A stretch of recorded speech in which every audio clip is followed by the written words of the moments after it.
বিশ্বের মানুষ দেখে দেখতে পারছে ময়মনসিংহের মানুষ ইসলামের জন্য কতটুকু ভালোবাসে, ঠিক না বেঠে?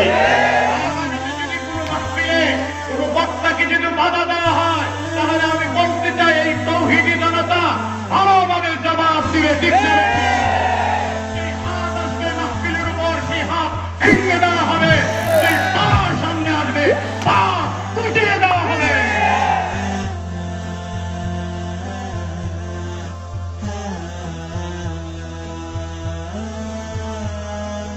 আপনাদের দেশে নির্বাচন চলে গেছে না সামনে? যে চলে গেছে, ইউনিয়ন নির্বাচন আসতেছে না, গেছে।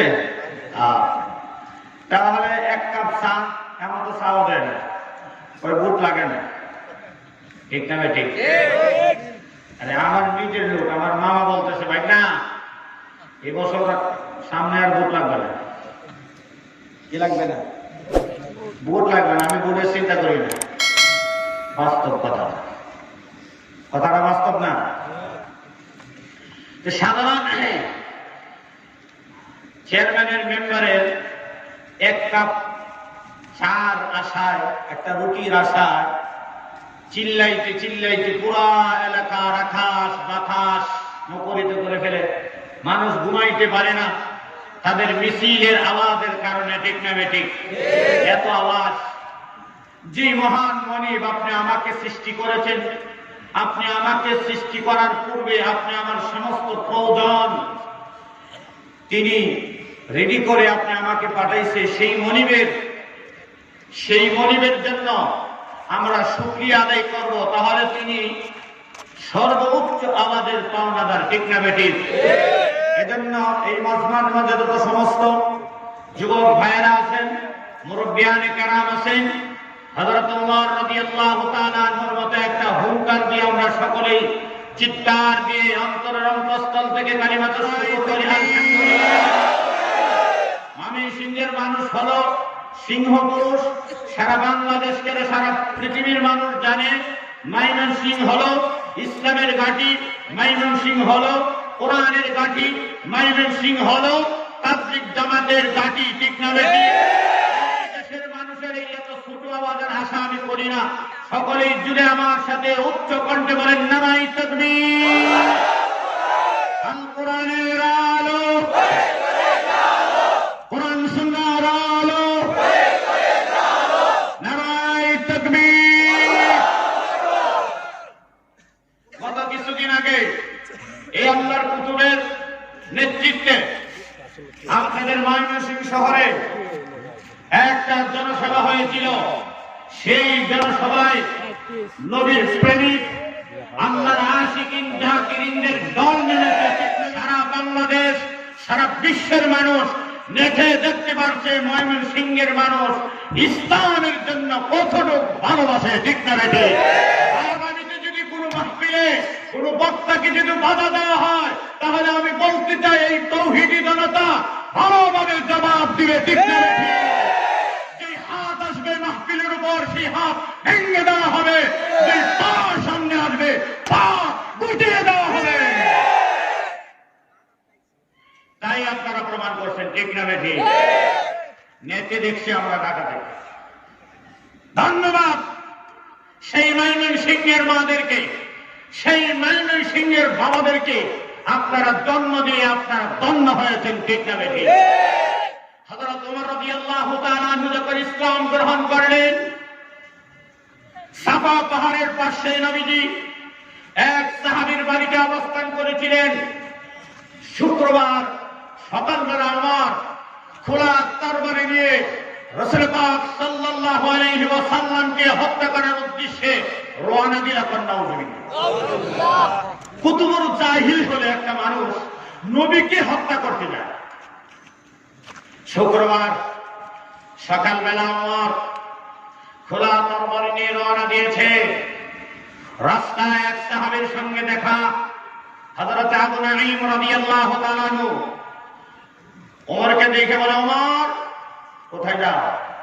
বলে, তুমি জানো না যে কি, যে আমাদের এই মক্কা নগরীতে নতুন ধর্ম আমাদের বাপ-দাদার ধর্মে চুনকারি মারছে আব্দুল্লাহর বেটা মোহাম্মদ, তাকে আর এই পৃথিবীতে বেঁচে থাকতে দিব না, তাকে মক্কা নগরীতে রাখবো না।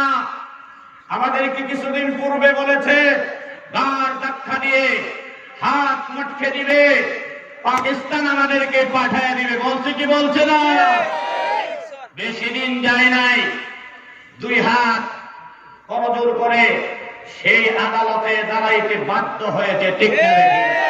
কোরআনের বিপক্ষে, মাদ্রাসার বিপক্ষে, উলামায়ে কেরামের বিপক্ষে যেই জাতি, যেই লোকটাই যাবে তার অগ্রযাত্রা শুভ হবে না, অমঙ্গল হবে, ধ্বংস হবে। হযরত ওমর বলে যে ওমর, তুমি কি একটু বোকা নাকি?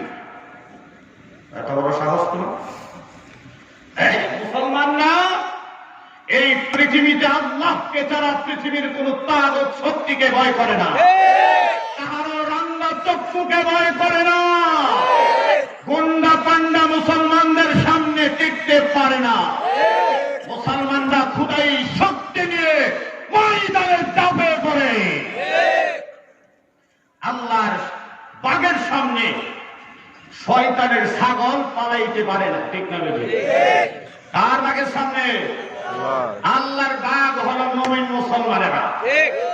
পৃথিবীর যত বড় শক্তি হোক না কেন, এগুলো হলো শয়তানের ছাগল।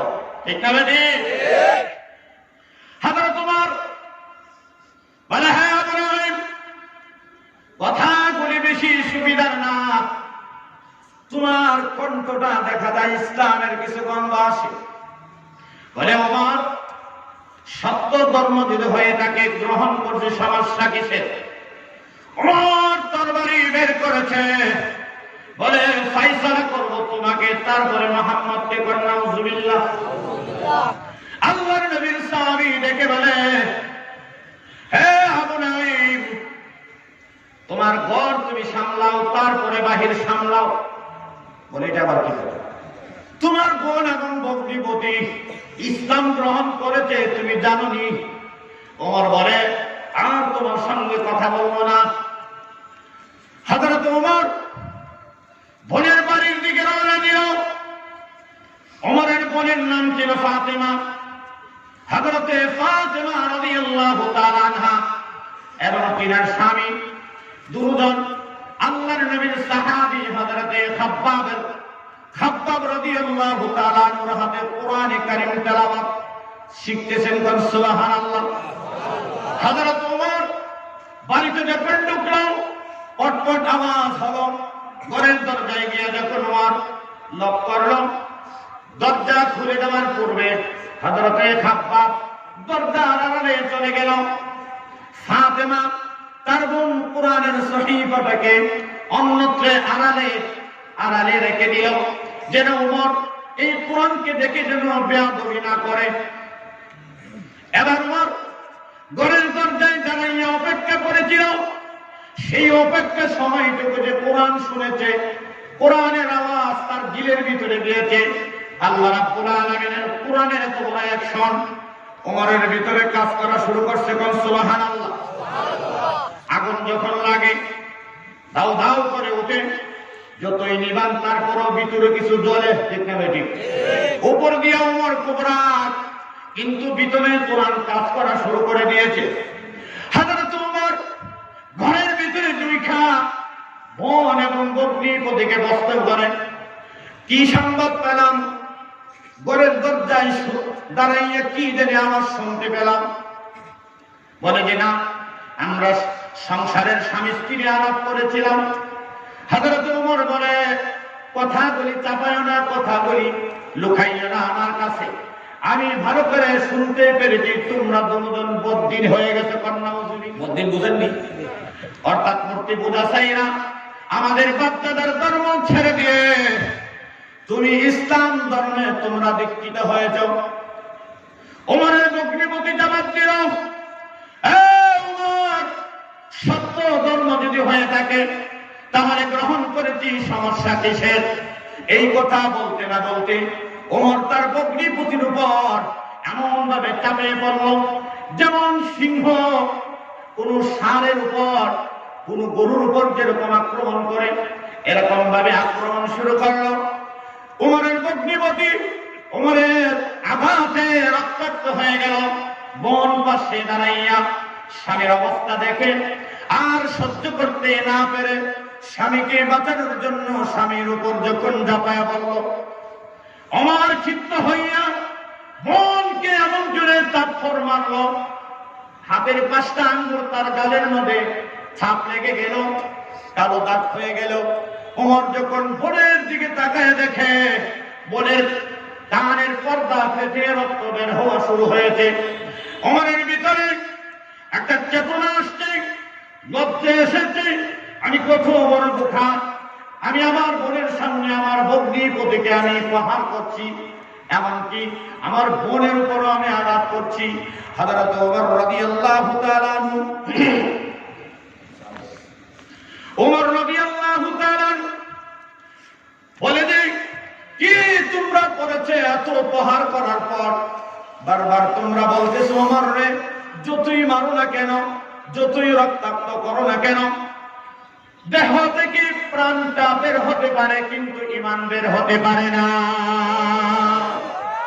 এই কথা বলার সাথে সাথে ওমর বলে মারা ক্ষান্ত করে দিল, বলে যে তোমরা কি করেছ একটুখানি শোনাও। হযরতে ওমর এই কথা বলার সাথে সাথে তিনার বোন মনে করেছে মনে হয় ওমর কোন বাহানা করে কোরআন শরীফকে সামনে নিয়ে মনে হয় বেয়াদবি করবে। এই জন্য তিনি বললেন, ওই ওমর শোনো, তুমি হলে নাপাক, কোরআন হলো পাক, অতএব তুমি যদি কোরআনকে স্পর্শ করতে চাও আর যদি তুমি কোরআনকে পড়তে চাও তাহলে তুমি পবিত্রতা অর্জন করে আসো, অর্থাৎ গোসল করে এসো। লা ইয়ামাসসুহু ইল্লাল মুতাহহারুন। কোরআন অপবিত্র অবস্থায় স্পর্শ করা যায় না। হযরত ওমর রাদিয়াল্লাহু তাআলা গোসল করার জন্য চলে গেলেন, পুকুরে চলে গেলেন। তিনি গোসল করে ঘরের ভিতরে আসার সাথে সাথে নবীজির সাহাবী খাব্বাব ঘরের দরজার আড়াল থেকে বের হয়ে এসে বলে, ওমর সুসংবাদ দাও, অর্ধরাত্রে নবীজি দোয়া করেছে, আল্লাহুম্মা ইনিল ইসলাম আবুল হিকাম বিন হিশাম আও বিউর বিল খাত্তাব। আল্লাহ রাব্বুল আলামিন তুমি ইসলামের শক্তি বৃদ্ধি করে দাও উমরের মাধ্যমে, নচেত তুমি আবু জাহেলের মাধ্যমে। আমার মনে হয় আল্লাহর নবীর ওই দিকটা তোমার নিশানায় পৌঁছে গিয়েছে, আল্লাহর নবীর সেই দোয়াটা তোমার জন্যই মঞ্জুর হয়ে গেছে। কোন সুবহানাল্লাহ। ওমর রাদিয়াল্লাহু তাআলা সামনে যখন সহিফা পেশ করা হলো সেখানে সূরাতুত তাহা লেখা ছিল। কোন সুবহানাল্লাহ।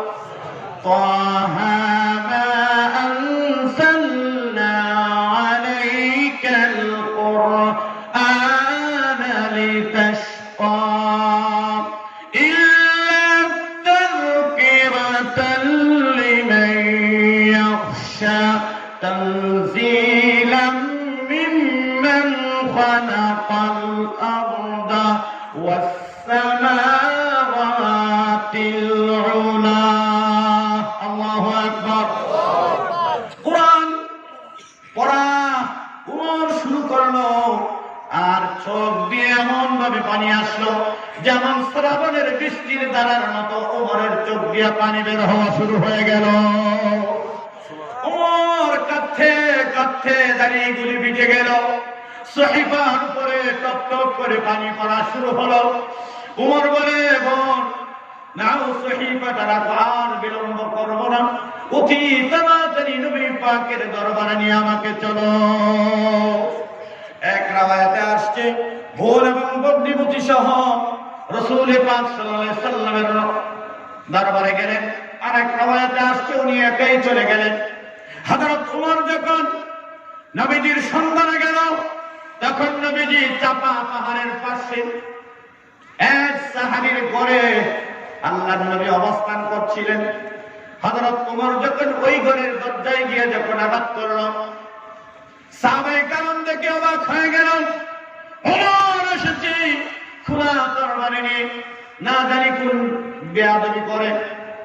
কিন্তু আমার বন্ধুগণ, 3 দিন পূর্বে শুক্রবারের 3 দিন, শুক্রবারের পূর্বে 3 দিন হয় বুধবার।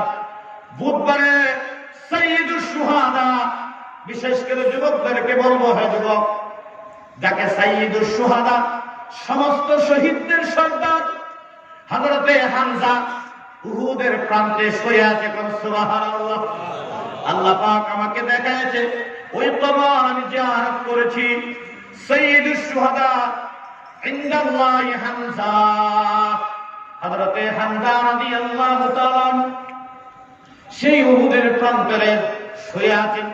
হযরতে হামজা 3 দিন পূর্বে অর্থাৎ বুধবারে তিনি ইসলাম গ্রহণ করেছে, আর উমর ইসলাম গ্রহণ করেছে শুক্রবার 3 দিন পরে। যখন উমর ঘরের দরজায় গিয়ে যখন নক করল, মুসলমানেরা বীর জমায়ে দিল। ওমর এসেছে, না জানি কোন বেয়াদবি করে নবীর সঙ্গে। দরজা খুলতেছে না, মানুষ বীর করতেছে। এবার হযরতে সাইয়্যিদুশ শুহাদা ইনদাল্লাহি হামজা তখন বেঁচে আছে। তিনি বলে, ও মুসলমানেরা, কিসের শুরুগুল, কিসের তোমরা বীর জমাচ্ছ, কি হয়েছে? বলে যে ওমর এসেছে। কি ব্যাপার, সমস্যা কি? ওই খোলা তরবারি নিয়ে এসেছে, না জানি নবীজির সঙ্গে কি বেয়াদবি করে। হযরতে হামজা জবাব দিল, ও মুসলমানেরা শুনে রাখো, দরজা খুলে দাও, নির্বিঘ্নে, কোনো ভয় নাই। ওমর যদি খারাপ ধারণা নিয়ে আসে, খারাপ উদ্দেশ্য নিয়ে আসে, তাহলে ওমরের তরবারি দিয়ে ওমরকে জবাব দেওয়া হবে। আর যদি ওমর ভালো নিয়ত করে আসে, তাহলে ওমরের জন্য সাধুবাদ, ওমরের জন্য ধন্যবাদ। দরজা খুলে দিল। সাইয়্যিদুশ শুহাদা হামজা তিনি তার পাশে গেল। হযরত ওমর ঘরের ভিতরে দুইটা খাটের উপর বসলেন। নবীজি ভিতরের রুমে ছিলেন। ভিতরের রুম থেকে সামনের রুমে আসে উমরের কলার ধরে এবং তরবারির নিচে ধরে একটু জাকি দিয়ে বলে, হে উমর, এখন কি তোমার সময় হয়নি? এখন কি ইসলাম গ্রহণ করার সময় তোমার আসে নাই? এখন কি তোমার দিল পরিষ্কার হয় না? নবীজির একটু ধাক্কায় উমরের ভিতর খুলে গেল, উমরের ভিতরটা পরিষ্কার হয়ে গেল। উমর সাথে সাথে জবাব দিল, লা ইলাহা ইল্লাল্লাহু মুহাম্মাদুর রাসূলুল্লাহ। উমর রাদিয়াল্লাহু তাআলা আনহু কালমা যখন ঘোষণা দিল, বলে, নবীজি, সত্য ধর্ম গ্রহণ করেছি, সত্য কালমা পড়েছি, সত্য কোরআন পেয়েছি, সত্য নবী পেয়েছি, আর গোপনে নামাজ নাই, আর গোপনে আযান নাই। এর ইতিপূর্বে সমস্ত মুসলমানেরা নবীজি সহ গোপনে নামাজ পড়তো। কি নামাজ পড়তো? গোপনে নামাজ পড়তো এবং প্রকাশ্যভাবে আযান দিতে পারতো না। হযরত ওমর মুসলমান হইয়া নবীজিকে এরকম ভাবে ধইরা, এরকম ভাবে হাত ধইরা বলে, হুজুর, হুজুরকে স্লোগান দিতে দিতে আল্লাহর ঘর বাইতুল্লাহ পর্যন্ত নিয়ে যা। আপনাদেরকে দিয়ে স্লোগান দেওয়া শিখে জন্য আলেম ওলামারা আসলে স্লোগান দিয়ে নিয়ে আসেন, এটাও সুন্নাত, ঠিক না? ঠিক, এটা সুন্নাত। হযরত ওমর স্লোগান দিয়ে নারায়ে তাকবীর, আল্লাহু আকবারের স্লোগান দিল। পুরো মক্কা নগরীতে আওয়াজ ছড়িয়ে পড়ল, ওমর ইসলাম গ্রহণ করেছে, মুসলমানদের শক্তি বেড়ে গেছে, মুসলমানেরা প্রকাশ্য নামাজ পড়ে, প্রকাশ্য আযান দেয়। ওমর বলে, আর গোপন রাখার সময় নাই, আর গোপনে কোনো আযান চলবে না। সুবহানাল্লাহ। এই জন্য বলছিলাম, ওমরের মতো আলেম এখনো ময়মনসিংহের জমিনে আছে, ঠিক না বেঠিক? তাহলে গর্জনটা এভাবে দিতে হবে, ঠিক না? না ছাগলের বাচ্চার মতো দিবেন? সিংহর গর্জন যখন দেয়, পুরা জঙ্গল থরথর করে কাঁপে, ঠিক না? যারা চিড়িয়াখানায় গেছেন, সিংহ দেখছেন, ঠিক না? এই মরা ধরা সিংহটা যখন গর্জন দেয়, মনে হয় জানে কি জানি ধরে ফেলে। কেউ এদিকে দৌড় দেয়, কেউ ওদিকে দৌড় দেয়, ঠিক না? ঠিক। তাহলে আর যদি সামনে কোন মাহফিলে বাধা দেয়, ঘরে বসে থাকবেন? ঘরে বসে থাকবেন? এই মাহফিলের দ্বারাতে, এই কোরআনের তাফসীরের দ্বারাতে দেশে রহমত বরকত অবতরণ হয়, ঠিক না বেঠিক? আপনারা ওটাওটি করবেন না, বয়ান আমরা শুরু করি নাই। এই যে উঠতেছে আমার এগুলো দেখতে পাই, সময় বেশি হয়েছে, মনোযোগ করে দেই। আমার বাবা আমি চলে যাবো, তাড়াতাড়ি ডাকা উঠেন কে, মাত্র শুরু করবো, এমনি ওটাওটি শুরু করে একজন উঠবেন না। কি বাড়িতে ফেলায় পেয়েছেন, একেবারে সব ধ্বংস হয়ে যাবো না হলে বলেন যে বলুন ভালো লাগবে।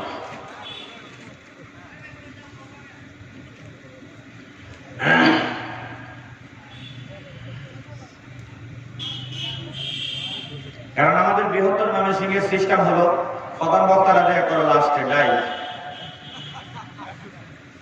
বুঝলেন? আপনাদের যে সারা বাংলাদেশ সফর করি, এই যে কুয়াকাটা হামিদুর রহমান সাহেব, ওনার বাড়ির পাশে গত 7 টাকা বিদেশে, এই বরিশাল বড় নদী, ওখানে সিস্টেম বক্তা বেশি দাওয়াত দেয় না, এসবের পরেই প্রধান বক্তা দিয়ে দেয়। এসব মাগরিব থেকে আসে বক্তা। আর তাই আমাদের এই দেশের প্রচলন হয়ে গেছে। আগে তো দেখতাম সারা রাত্র মাহফিল, ঠিক না? ফজরের নামাজের পূর্বে মুনাজাত দিয়ে নামাজ পড়ে সবাই বাড়িতে, ঠিক না? এখন চলে যান, রাত্র তো বেশি হয়ে গেছে, এই অনুযায়ী ওটাওটি করবেন। মাত্র আলোচনা কি গুছাইলেন, এখন আলোচনা করবো। যদি চলে যান ও আখিলে দামানা বইলা দিলেন। হ্যাঁ, প্রস্তাবে ধরছে, আস্তে করে ওইটা দেন, আবার চলে আসে, ঠিক না? আজকে একটা গুরুত্বপূর্ণ বিষয় নিয়ে আলোচনা করব, সেটা হলো মুআজিজা সম্পর্ক। কি সম্পর্কে? মুআজিজা সম্পর্কে। আল্লাহ রাব্বুল ইজ্জত এই পৃথিবীতে লক্ষ লক্ষ নবী রাসূল প্রেরণ করেছে। নবীরা কেন আসছে? আল্লাহ পাকের একত্ববাদ, তাওহীদ মানুষকে বোঝানোর জন্য। এই তাওহীদ, একত্ববাদ, আল্লাহ ছাড়া কোনো ইলাহ নাই, আল্লাহ ছাড়া কোনো মাবুদ নাই, এই কথাটা মানুষকে বুঝাইছে। এই বুঝাতে গিয়ে মানুষরা নবীদের কাছে দলিল চাইছে, প্রমাণ চাইছে। তুমি যে নবী, তার প্রমাণ কি? এই প্রমাণ পেশ করতে গিয়ে নবীদেরকে আল্লাহ এমন কিছু শক্তি দান করছে, কুদরত দান করছে, যেটা পৃথিবীর কোনো মানুষ, কোন জিনের পক্ষে সম্ভব নয়, যেটাকে বলা হয় মুআজিজা। মুআজিজার শাব্দিক বাংলা হলো প্রতিপক্ষকে দুর্বল করে দেওয়া। মুআজিজার শাব্দিক অর্থ কি? প্রতিপক্ষকে দুর্বল করে দেওয়া। এভাবে আস্তে আস্তে আলোচনার সামনে এগাবো। আর যদি কোন চিল্লাইতাম, চিল্লাই শেষ করে দেব। আমি কি করবো বলেন? আস্তে আস্তে বলবো আর চিল্লাই চিল্লাই, তাহলে শুনতে ভালো হবে, ঠিক না বেঠিক? আচ্ছা, আল্লাহ পাক নবীদেরকে মুআজিজা দান করলেন। নবীরা মানুষের মাঝে এসে যখন তাওহীদের দাওয়াত দিলেন, তারা নবী যে তার প্রমাণ চাইল। নবীরা বিভিন্ন ভাবে আল্লাহ তাআলার পক্ষ থেকে প্রমাণ স্বরূপ বিভিন্ন প্রমাণ দিয়েছেন, যা মানুষ, যা জিনদের পক্ষে সম্ভব নয়। তাইকে বলা হয় মুআজিজা। এক এক নবীকে আল্লাহ পাক এক এক মুআজিজা দান করেছেন, কিন্তু আমার নবী, আপনার নবী, বিশ্ব নবীকে ৩,৫০০-এর ঊর্ধ্বে মুআজিজা দান করেছেন।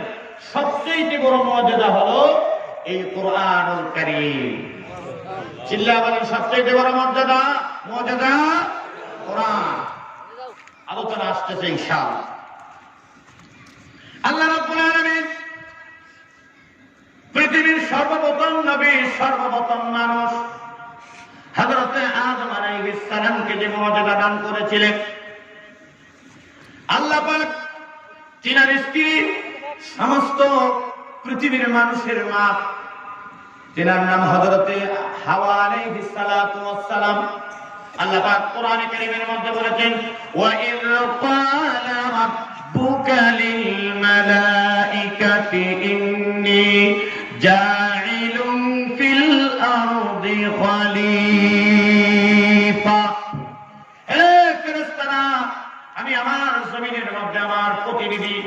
প্রেরণ করতে চায়।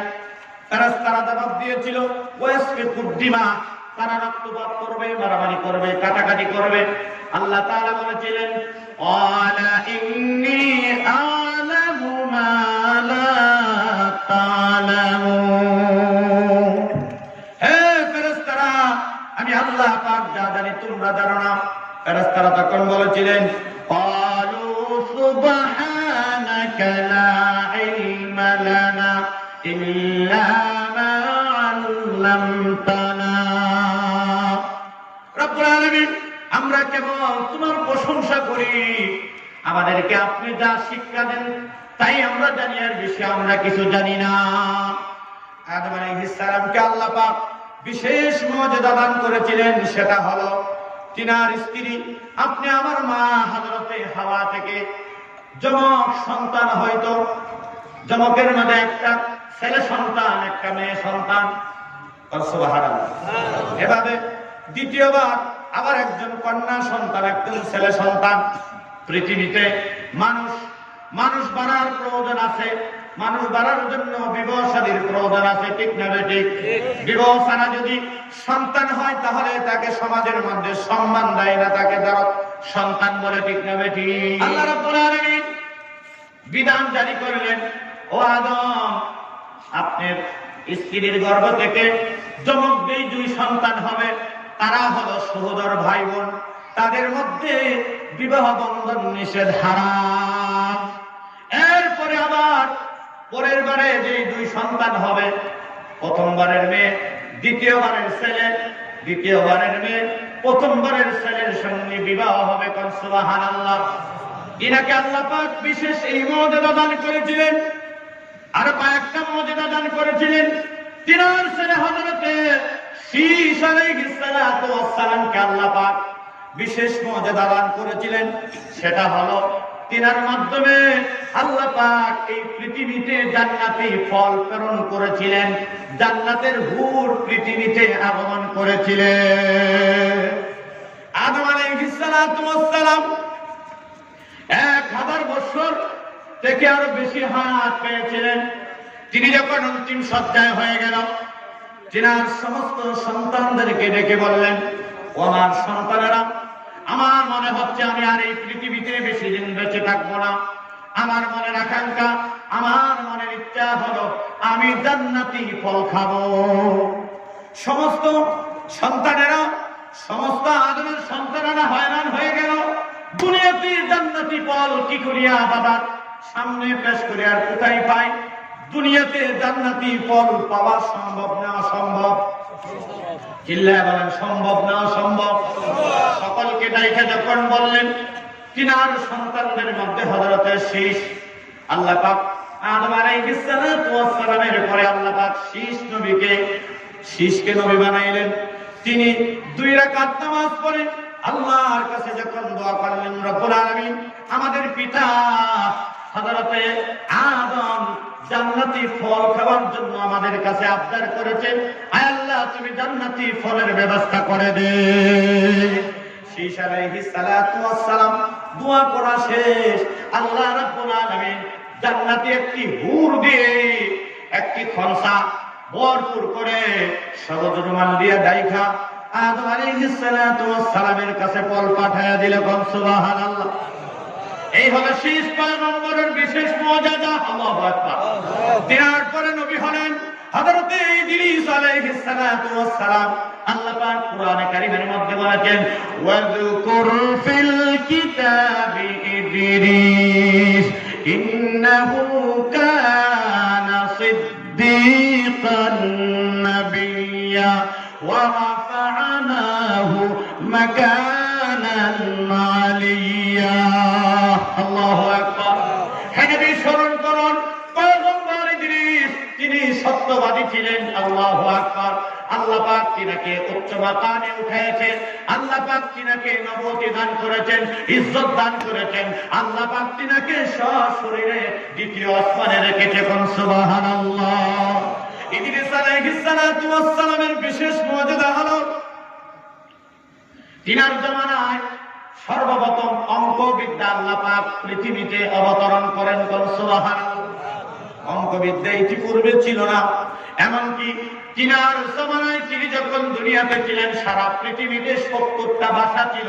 পয়গম্বর ইদ্রিস আলাইহিস সালাতু ওয়াস সালাম ৭০টা ভাষা জানতেন এবং ৭০টা ভাষায় কথা বলতেন। তিনার পরে নবী হলেন নূহ পয়গম্বর। কোন পয়গম্বর? কোরআনের মধ্যে এগুলি সব পাঠ আছে, এত আয়াত বলতে পারবো না, এত সময় নেই।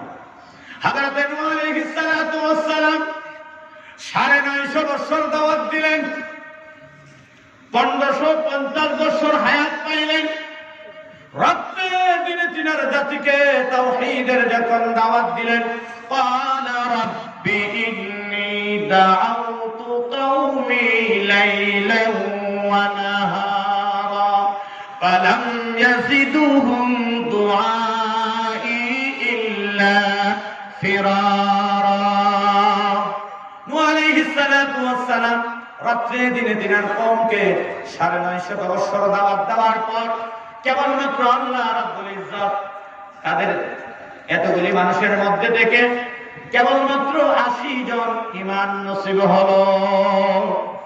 আবার নবীর উপর বিভিন্ন জুলুম অত্যাচার নির্যাতন, নবীকে মারতে মারতে রক্তাক্ত করে পাথর দিয়ে জিন্দা কবর দিয়ে ফেলেছে।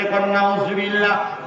আল্লাহর ফেরেশতা জিবরাইল আলাইহিস সালাতু ওয়াস সালাম এসে তিনার পা দিয়ে পাথরগুলি সরাইয়া হাত মালিশ করে দিলেন, পুরো শরীর পূর্বের মতো সুস্থ হয়ে গেল। সুবহানাল্লাহ। নূহ আলাইহিস সালাতু ওয়াস সালাম এভাবে যখন দাওয়াত দিল, আর যখন জাতি তিনার উপর বিভিন্ন ধরনের কষ্ট, বিভিন্ন ধরনের নির্যাতন শুরু করলো এবং যারা ঈমান এনেছে তাদের উপর নির্যাতন শুরু করলো, আল্লাহ রাব্বুল আলামিন বলে দিলেন, ওয়ায়াসনাউল ফুলকা ওয়া কুল্লামা মাররা আলাইহি মালাউ মিন কওমিহি সাখিরু মিন। আমার নূহ, তুমি মুমিনদের জন্য একটি কিস্তি বানাও, নৌকা বানাও। আল্লাহর পয়গম্বর প্রশ্ন করে, আল্লাহ রাব্বুল আলামিন নৌকা কি জিনিস? বলে যে এটা এমন একটা ঘর, শুকনার মাঝে যেরকম ঘর বাঁধে তোমার উম্মতেরা, আমার বান্দারা বসবাস করে, ঠিক তেমনি ভাবে পানির মধ্যে বসবাস করার নাম যেই ঘর তাকে বলা হয় নৌকা। ইতিপূর্বে আর কেউ নৌকা দুনিয়াতে বানায়নি, এবার নৌকা বানাবে। আল্লাহ রাব্বুল আলামিন একটা বীজ দিলেন, বললেন, হে পয়গম্বর নূহ, এটা আমার নামে জমিনের মাঝে বপন করো। নূহ আলাইহিস সালাতু ওয়াস সালাম আল্লাহর নামে বিসমিল্লাহ বলে যখন জমিনের মধ্যে চারাটা লাগায়া দিল, তার নাম সেগুন গাছ। সেগুন কাঠ, সেগুন গাছ ১০০ বছর হয়ে গেল গাছটা। আল্লাহ রাব্বুল আলামিনের হুকুমে গাছটাকে কাইটা তক্তা করলো। ১,২৫,০০০ তক্তা হলো। সুবহানাল্লাহ। আল্লাহ রাব্বুল আলামিন বলে দিলেন, ও নূহ, নৌকাটা কেমনে বানাবে? আপনারা পাখি দেখছেন কি দেখছেন না? আমার মুরগা একটা আছে, মুরগি আর একটা আছে মুরগা, যেটা কুকুর দেয়, এটা কি বলেন আপনারা? মুরগ বলে। মুরগের পিছাটা দেখছেন নি কেমনে কাটে? বলছে নবী, নৌকার পিছাটা এরকম থাকবে, পাখির পেটটা যেরকম এটা হবে নৌকার মাঝখানটা, আর শামুকটা হবে জুকের মতো। সিস্টেম আল্লাহ বলে দিলেন। সুবহানাল্লাহ। নৌকাটা হবে ৩ তালা। কয় তালা? ৩ তালা। এটা লম্বা ঘটনা। এরপরে আরো কিছু তথ্য লাগছে। আমাদের নবীর ৬০ জন খলিফার নাম দিছে। অনেক লম্বা ঘটনা, এদিকে যাব না। আমার কথা হলো মুজিজা বলা। নূহ আলাইহিস সালাতু ওয়াস সালামের জামানা আল্লাহ তিনার দোয়ার মাধ্যমে সারা পৃথিবীকে প্লাবিত করলেন। কেবলমাত্র ৭ জন মুসলমান ইমানদার বেঁচে থাকলো। সমস্ত কাফের মুশরিক বেঈমান পানিতে ডুবে মারা যায়। দাউদ আলাইহিস সালাতু ওয়াস সালামকে আল্লাহ পাক মুজিজা দান করলেন। এই যে লোহাটা, এই যে লোহাটাকে এরকম দেখাইছে, অথবা লোহা দিয়ে মানুষ ছুরি বানায়, তরবারি বানায়, কুড়াল বানায়, দাও বানায়, কন্টা কুড়াল বানায়, ঠিক না বেঠিক? যারা বানায় তাদেরকে আপনারা কামার বলেন, ঠিক না? কামার বলেন। কামাররা লোহাটাকে আগুনের মধ্যে পুরাইয়া তারপরে পিঠাইয়া বিভিন্ন কিছু বানায়। কিন্তু পয়গম্বর দাউদ আলাইহিস সালাতু ওয়াস সালামকে আল্লাহ পাক যে মুজিজা দান করলেন, লোহা তিনার হাতে আসার সাথে সাথে পানির মতো গলে যেত। সুবহানাল্লাহ। তিনি কখনো সেই লোহা দিয়া যুদ্ধের পোশাক বানিয়েছে, কখনো তিনি তরবারি বানিয়েছে। হযরতে দাউদ আলাইহিস সালাতু ওয়াস সালাম দুনিয়া থেকে চলে গেল, আর বনি ইসরাইল কোনদিন লোহাকে পানির মতো গলাইতে পারে না। ঠিক না ঠিক? হযরতে তিনার পরে নবী হলেন সুলাইমান আলাইহিস সালাতু ওয়াস সালাম। পয়গম্বর সুলাইমান আলাইহিস সালামকে আল্লাহ পাক বিশেষ মর্যাদা দান করলেন, একটা শাহী তখ্ত দান করেছেন। তখ্তকে অর্থাৎ বাতাস তিনার অধীনে করে দিলেন, আর দিলেন সমস্ত পশু পাখির ভাষা তিনি বুঝতে পারেন। সুবহানাল্লাহ। ইয়া আইয়ুহান নাসু উল্লিমনা মানতিকাত তাইর। সুলাইমান আলাইহিস সালাম বলে, হে জাতি, আল্লাহ পাক আমাকে পশু পাখির ভাষা শিক্ষা দিয়েছে। তারা কি অভিযোগ করে, কি বলে আমি পয়গম্বর সুলাইমান বুঝতে পারি। সুলাইমান আলাইহিস সালাতু ওয়াস সালামের শাহী তখ্ত ছিল। তখ্তকে যখন বলতো, হে বাতাস, এই তখ্তটাকে উড়ায় নাও, কোরআনে কারীমের মধ্যে এসেছে এক সকাল যদি উড়া দিত 6 মাসের রাস্তা উড়ে যেত। সুবহানাল্লাহ। এই শাহী তখ্ত অর্থাৎ প্লেন, দুনিয়াতে আমরা যে প্লেনের মধ্যে চড়ি, এই প্লেনের মধ্যে পানি, এই প্লেনের মধ্যে পাইলট লাগে, তেল লাগে, ল্যান্ড করার জন্য এয়ারপোর্ট লাগে। ঠিক না ঠিক? মাঝে মাঝে আগুন ধরে যায়, অ্যাক্সিডেন্ট করে। পয়গম্বর সুলাইমানকে আল্লাহ পাক বিশেষ মুজিজা যেই শাহী তখ্ত দিল, হাওয়াতে উড়ে যায়, পাইলটের প্রয়োজন নাই, ল্যান্ড করার জন্য এয়ারপোর্টের প্রয়োজন নাই, এমনকি অ্যাক্সিডেন্টের কোনো সম্ভাবনা না। সুলাইমান আলাইহিস সালাতু ওয়াস সালাম দুনিয়া থেকে চলে গেলেন। তেনার উম্মতেরা এই তখ্তাকে আর বাতাসের মধ্যে উড়াইতে পারে না। পারছে? মুসা আলাইহিস সালাতু ওয়াস সালামকে আল্লাহ পাক মুজিজা দান করলেন, লাঠি দান করলেন। ক্বালা হিয়া সায়া আতাওয়াক্কালু আলাইহা ওয়া আহুশশু বিহা আলা গানামি ওয়া লিয়া ফিহা মাআরিবু উখরা। আল্লাহু আকবার। আল্লাহ পাক বলে, মুসা, ক্বালা হিয়া সায়া, এটা কি কয়? এটা আমার লাঠি। ইয়া হাইয়াতুন তাসা। হে মুসা, লাঠি দিয়ে তুমি কি করো? বলে যে এই লাঠি দিয়ে আমি গাছের পাতা বাড়ি, বকরি রাখালি করি, তারপরে টেক দিয়া ধারাই, আরো অনেক কিছু করি। আল্লাহ পাক মুসা আলাইহিস সালামকে প্রশ্ন করলেন, হে মুসা, তোমার হাতে কি শুধু বললেই হতো লাঠি, এত কথা কেন বললেন? ঠিক না বেটি? মুসা আলাইহিস সালাম হলো আশিক, আল্লাহ হলো মাসুক। আশিক আর মাসুক, প্রেমিক আর প্রেমিকা যখন একত্র হয়, তারা চায় দুইজনের মধ্যে একটু সময় যেন বেশি হয়, কথা যেন একটু বেশি হয়, দুইজনে যেন একটু কথা সময় বেশি বলতে পারে। ঠিক না বেটি? এই জন্য মুসা আলাইহিস সালাম এত লম্বা কথা বললেন। সুবহানাল্লাহ। মুসা আলাইহিস সালাম ফিরআউনকে বললেন, وقال يا فرعون إني رسول من رب العالمين। হে ফিরআউন, আল্লাহ পাক আমাকে বিশ্ব জগতের প্রতিপালক, আমাকে রাসূল হিসাবে, নবী হিসাবে প্রেরণ করেছে। আবার ফিরআউন বলে, তুমি যে নবী, তোমার কাছে কি প্রমাণ আছে? হযরত মুসা আলাইহিস সালাম বলেন, আমার কাছে যে লাঠিটা আছে, লাঠিটা যখন জমিনে ছেড়ে দেই, বিশাল বড় অজগর হয়ে যায়। সুবহানাল্লাহ। মুসা আলাইহিস সালাম ফিরআউনের কাছে গিয়ে যখন একথা বললেন, ফিরআউন বলল, তোমার কাছে নবী যে, তুমি যে নবী, তার প্রমাণ কি? মুসা আলাইহিস সালাম লাঠিটা ছেড়ে দিলেন, বিশাল বড় অজগর হয়ে গেল। ফিরআউন ভয়ে তরতর করে কাঁপলো আর বলল, মুসা রে, তোমার লাঠি মার্কা সাপকে থামাও। হযরত মুসা আলাইহিস সালাতু ওয়াস সালাম ডান হাত বাম হাতের নিচে যখন রাখে, আবার যখন বের করে 14 তারিখের চাঁদের মতো উজ্জ্বল হয়ে যায়।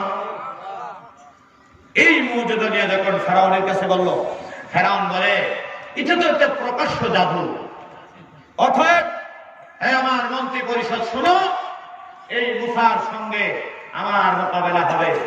তখনকার যুগে জাদুর বেশি প্রচলন ছিল।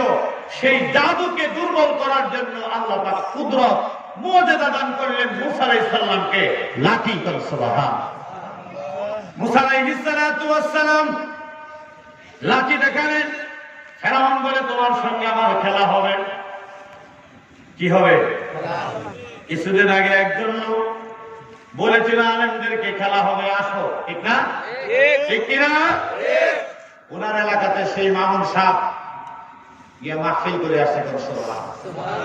তোমরা মাহফিল করলে, তোমরা জনসভা করলে চেয়ার ছাড়া কিছু দেখা যায় না। হাতে গোনা 1-150 লোক হয়। আর আল্লামা মামুন সাহেব যখন আসে লক্ষ লক্ষ জনতার ঢল নামে। ঠিক না? অতএব মামুন সাহেব উনি কোন দলের চামচামি করতে নামে নাই। উনি কোন দলের কি করতে নামে নাই, দালালি করতে নামে নাই। তিনি আল্লাহর কোরআন, আল্লাহর দ্বীনের কথা বলতে নেমেছে। ঠিক না? তার কণ্ঠকে যদি তোমরা রুদ্ধ করতে চাও, বন্ধ করতে চাও, পারবাই না। পারছে? কত মামলা দিল, কত কিছু করলো, জনস্রোত খালি বাড়তে আছে।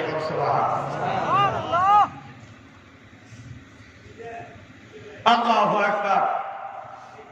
মুসা আলাইহিস সালামকে বলে, মুসা তোমার সঙ্গে আমার খেলা হবে। যদি তুমি পরাজয় বরণ করো তাহলে অসুবিধা। মুসা আলাইহিস সালাম বলে, হে ফেরাউন, যদি আমি বিজয় লাভ করি, বিজয় লাভ তো আল্লাহ পাক আমাকে কি করবে, কারণ আমাকে আল্লাহ পাক সেই মুজিজা দিয়ে, নবুয়তকে দিয়ে প্রেরণ করেছে। কারণ তার মন্ত্রী পরিষদকে ডেকে বলেন, আমার দেশের মধ্যে যত বিজ্ঞ জাদুগির আছে সকলকে জমা করো। সকলকে জমা করলো। বাদশাহ সকল জাদুগরদের উদ্দেশ্যে বক্তৃতা দিয়ে বলে, শোনো, তোমরা মুসার বিরুদ্ধে তোমাদের যত জাদু আছে সমস্ত জাদু ছেড়ে দিবে।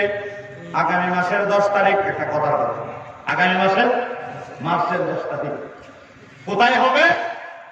এলাকার মধ্যে সবচেয়ে বড় মাঠ কোনটা?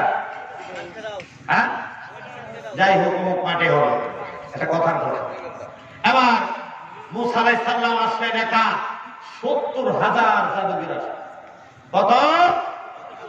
70,000 জাদুগির আসছে একটা মানুষকে পরাজয় করার জন্য।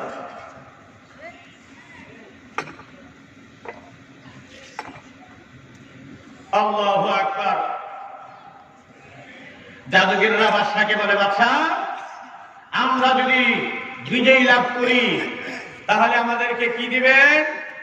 বাদশা বলে, তোমাদেরকে মন্ত্রিত্ব দিব, তোমাদেরকে আমার কাছে রাখবো, বড় বড় দায়িত্ব দিব, মাল কামাই করতে পারবো। ঠিক আছে।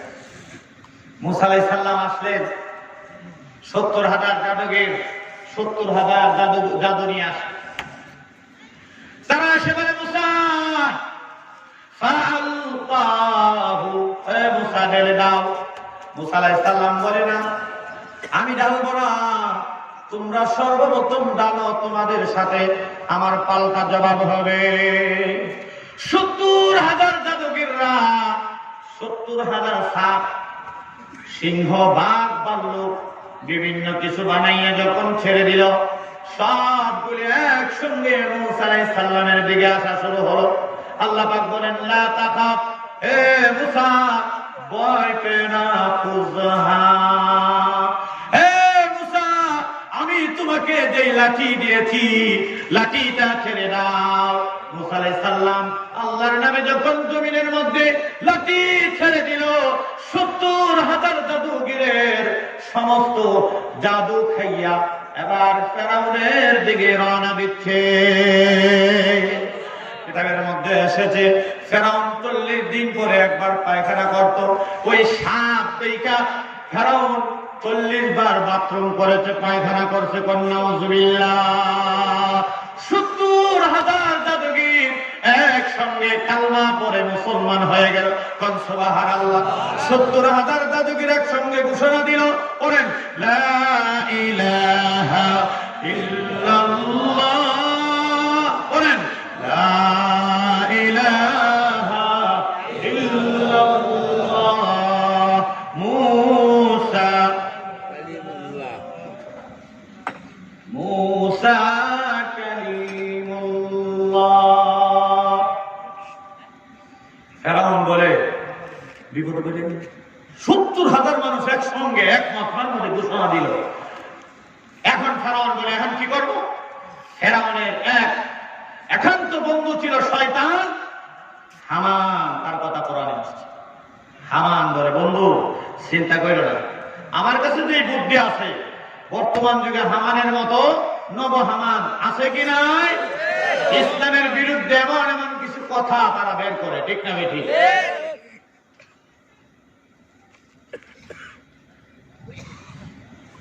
হামান বলে শুনেন, চিন্তার কোনো কারণ নাই, তাহলে এই এতগুলি মানুষকে সামলাবেন কি করে? আপনি বক্তৃতা দিয়ে বলেন যে তোমরা ইতিপূর্বে মুসার সাথে তোমরা ঐক্যবদ্ধ হয়ে আসছো, গোপন বৈঠক করে আসছো, আমাকে এই ময়দানে বেইজ্জত করবে, তোমরা জাদুতে পরাজয় বরণ করবে, আর তোমরা মুসার খুদার উপর ঈমান আনবে, মুসার কালমা পড়বে, অথবা এই ষড়যন্ত্র তোমরা পূর্বে থেকে করে আসছো, নাউজুবিল্লাহ। উল্টা তাদের উপর চাপায় দিল, এমনকি তাদেরকে শাস্তি দিল।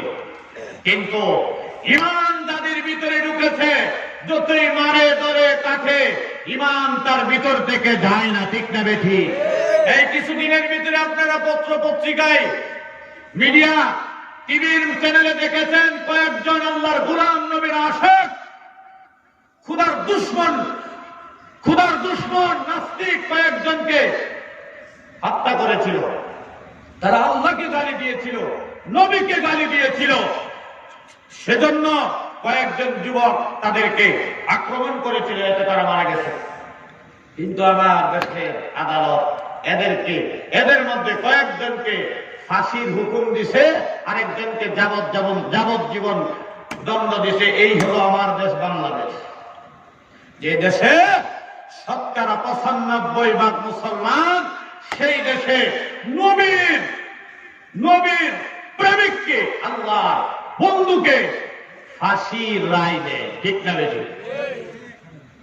আজকে যদি ইসলামী স্টেট থাকতো, ইসলামের সরকার থাকতো, ইসলামী হুকুমত থাকতো, এই নবীর আশিক আল্লাহর বন্ধুদেরকে রাষ্ট্রীয় মর্যাদা দেওয়া হয়তো, ঠিক না বেশি? চিল্লা বলে আজকে তাদেরকে ফাঁসি দিয়া ক্রস পার কইরা তোমরা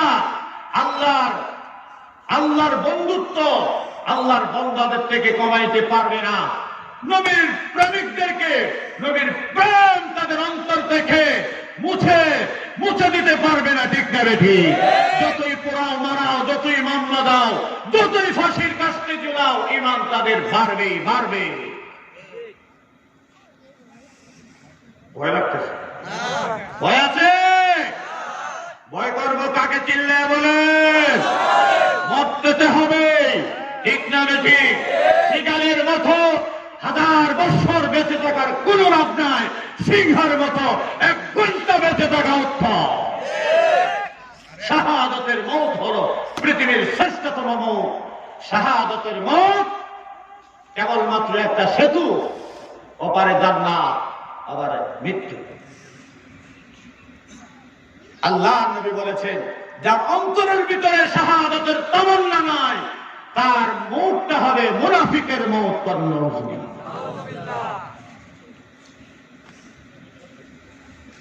অতএব ভয় করব কাকে?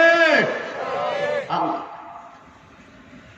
মুসা আলাইহিস সালাতু ওয়াস সালাম 70,000 জাদুগির কালমা পড়ে মুসলমান হয়ে গেলে, সুবহানাল্লাহ। মুসা আলাইহিস সালাম চলে গেলেন, বনি ইসরাঈলের লাখ জাতিকে সাপ বানাইতে পারে নাই। মূসা আলাইহিস সালাতু ওয়াস সালামের পরে আরো নবী চলে গেছে, ঈসা আলাইহিস সালাতু ওয়াস সালাম। সব নবীর কথা বলার সময় নাই, টাইম নেই, ঠিক না? খালি মাঝে মাঝে কিছু বলতেছে। হযরত ঈসা আলাইহিস সালাতু ওয়াস সালামকে আল্লাহ পাক বিশেষ মর্যাদা দিয়েছেন। তিনি কাটা মাটি দিয়া পাখি বানাইয়া যদি ফু দিত, দম করত, সাথে সাথে পাখি হয়ে উড়ে চলে যেত। কবরের পাশে গিয়ে যখন বলতেন কুম বিইذনিল্লাহ, আল্লাহর হুকুমে ওঠো, ওই কবর থেকে মুর্দা জিন্দা হয়ে উঠে পয়গম্বর ঈসা আলাইহিস সালামের সঙ্গে কথা বলতো। ঈসা আলাইহিস সালামের আরেকটি বিশেষ মর্যাদা ছিল, জন্ম অন্ধ মানুষকে চোখে যখন হাত বুলিয়ে দিত, সাথে সাথে লোকটা ভালো হয়ে যেত। সুবহানাল্লাহ। পৃথিবীতে আদৌ এরকম ডাক্তার বের হয় নাই, কিয়ামত পর্যন্ত বের হবে না, জন্ম অন্ধ মানুষকে ভালো করতে পারে।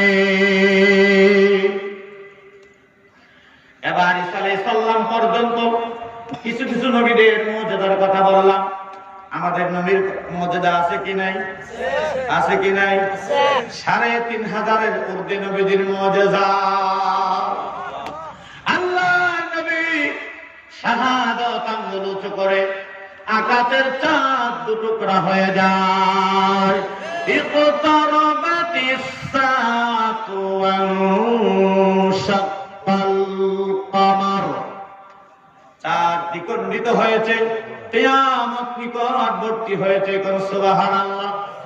আল্লাহর নবী মিনার ঘাটিতে অবস্থান করতেছিলেন, সাথে আব্দুল্লাহ ইবনে মাসউদ রাদিয়াল্লাহু তাআলা আনহু ছিলেন। আরো কয়েকজন সাহাবীর কথা কিতাবে এসেছে। আবু জাহেল আরো কয়েকজন কাফের নবীকে দেখা বলে মুহাম্মদ, সবাই বলেন সাল্লাল্লাহু আলাইহি ওয়াসাল্লাম। এই যে রাত্র হয়েছে, আকাশের চন্দ্রনী টলমল করতেছে, কত সুন্দর আলো দিতেছে। তুমি যদি সত্য নবী হয়ে থাকো, দেখি না চাঁদটাকে তুমি দুটুকরা করতে পারোনি। আল্লাহর নবী আমার আল্লাহর দিকে তাকায় রইলেন। জিবরিল আমিন এসে বলে, ও আমার নবী, আপনি কেবলমাত্র আঙ্গুল শাহাদাত আঙ্গুল উঁচু করে ইশারা করেন, বাকি সব হয়ে যাবে। সুবহানাল্লাহ। আল্লাহর নবী আকাশের চাঁদের দিকে হাত উঁচু করে ইশারা দিলেন, সাথে সাথে চাঁদ দুটুকরা হয়ে গেল। কেমন দুটুকরা হলো? কিতাবের মধ্যে এসেছে, একটা পশ্চিম দিকে চলে গেল, আরেক টুকরা পূর্ব দিকে চলে গেল। মানুষ যখন জাদু খেলে অথবা যখন জাদু ছুড়ে, জাদু আকাশে যেতে পারে না, জাদু এক এলাকায় থেকে অন্য এলাকায় যেতে পারে না। মক্কার মুশরিকরা বলে, আমরা খবর নিব মক্কার বাহির থেকে যারা আসে, আকাশের চাঁদ দুটুকরা হয়েছে, তারা কি দেখছে কি দেখছে না। এভাবে যখন লোকগুলি আসা শুরু হলো, তারা মক্কার পকেট, মক্কার ঘেইটে যারা দাঁড়ানো, যে সমস্ত লোকেরা মক্কার এরিয়ায় ঢুকে, তাদেরকে জিজ্ঞাসা করে, অর্ধরাত্রে আকাশের চাঁদ দুটুকরা হয়েছিল, তোমরা কি দেখেছো? বলে আমরা সিরিয়া ছিলাম, কেউ বলে মিশর ছিলাম, কেউ বলে ইরান ছিলাম, কেউ বলে বাগদাদ ছিলাম, সেখান থেকে আমরা দেখেছি আকাশের চাঁদ দুটুকরা হয়েছে। আল্লাহর নবীর হাতের ইশারায় চাঁদ দুটুকরা হয়েছে। কিতাবের মধ্যে এসেছে, নবীজির ইশারায় নবীজি 2 বার চাঁদকে দুটুকরা করেছে। আল্লাহর নবী রাস্তা দিয়ে যাচ্ছে, নবীজির বাথরুমের প্রয়োজন হলো।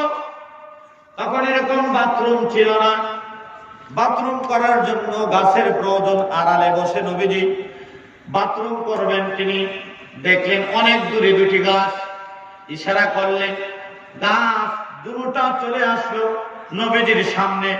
আড়াল হয়ে নবীজি হাজত পূরণ করার পর বললেন, আপনারা কোন জায়গায় চলে যান? আল্লাহর নবী রাস্তা দিয়ে যাচ্ছে, এক ইহুদি গুইসাপ ছিলেন নি? হ্যাঁ, আঞ্চলিক ভাষায় এখন গুল, হ্যাঁ, গুল যারা ইহুদিরা খায়। আমাদের দেশে চাকমারা খায়। এবার এই গুই সাপ নিয়ে যাচ্ছে। আল্লাহর নবী বলে, ইহুদি শোনো, তোমার বেকের ভিতরে কি? বলে যে আমার বেকের ভিতরে গুই সাপ। বলে যে তোমার গুই সাপ যদি সাক্ষী দেয় আমি যে নবী, বিশ্বাস করবে? বলে যে গুই সাপ কি কথা বলতে পারে? আল্লাহর নবী বলে, থাম, আর গুই সাপটা আমার সামনে রাখ। বলে যে নবীজি অনেক কষ্ট করে, অনেক পরিশ্রম করে গুই সাপটা আমি ধরে এনেছি, এখন যদি ব্যাগ থেকে বের করে চলে যাবে। আল্লাহর নবী বলেন, হে ইহুদি, গুই সাপটা আমি নবীর সামনে থেকে এক কদম পিছে হবে না। ইহুদি ব্যাগ থেকে যখন গুই সাপটা সারলো, নবীকে একটা কদম বুঝি করলো, সালাম দিয়া ইহুদির সামনে বলল, আশহাদু আল্লাহ ইলাহা ইল্লাল্লাহ ওয়া আশহাদু আন্না মুহাম্মাদান আবদুহু ওয়া রাসূলুহু। আল্লাহু আকবার। এবার আবু জাহেল আল্লাহর নবীকে দেখতেছে, আসতেছে, হাতের মুঠার মধ্যে কিছু কঙ্কর, ছোট ছোট পাথরের টুকরা নিয়ে মুঠ করে আল্লাহর নবীর কাছে এসে বলে, হে মুহাম্মদ সাল্লাল্লাহু আলাইহি সাল্লাম, তুমি আমার হাতের মুঠার মধ্যে কি আছে বলো না। আল্লাহর নবী বলেন, আবু জাহেল, আমি বলাটা তো সহজ, তোমার হাতের মুঠার ভিতরে যা আছে সে যদি বলে কেমন হবে? বলে যে এটা তো আশ্চর্য। আল্লাহর নবী শাহাদাত আঙ্গুল দিয়ে ইশারা করে বলে, হে আবু জাহেলের হাতের মুঠার ভিতরে আল্লাহর তৈরি সৃষ্টি, আমি যে নবী সাক্ষী দেখুন। সুবহানাল্লাহ। সাথে সাথে সাক্ষী দিল, আশহাদু আল্লাহ ইলাহা ইল্লাল্লাহ ওয়া আশহাদু আন্না মুহাম্মাদান আবদুহু ওয়া রাসূলুহু। আল্লাহু আকবার। কোন নবী পাথর দিয়ে কথা বলাইতে পারে না। মুসা আলাইহিস সালাতু ওয়াস সালামকে এক শিরা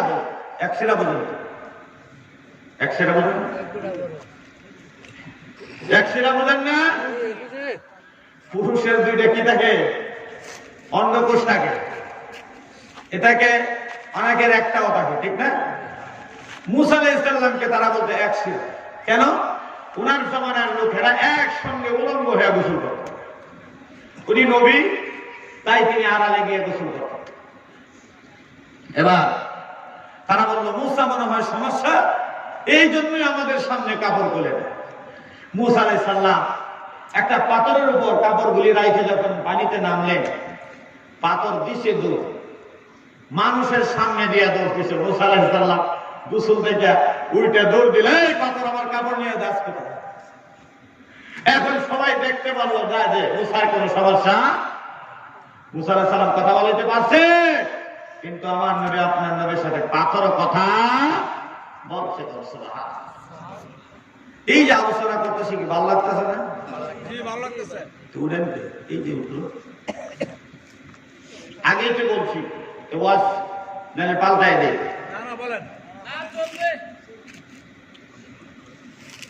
জিকির করেন, লা ইলাহা ইল্লাল্লাহ, লা ইলাহা ইল্লাল্লাহ,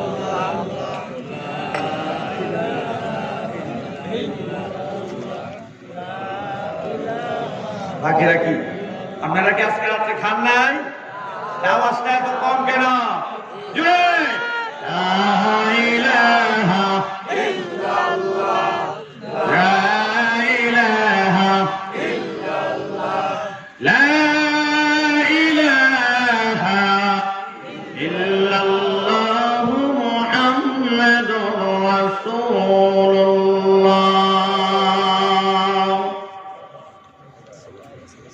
আল্লাহর নবী, বিশ্ব নবী এক বাগানের পাশে দিয়ে যাচ্ছে।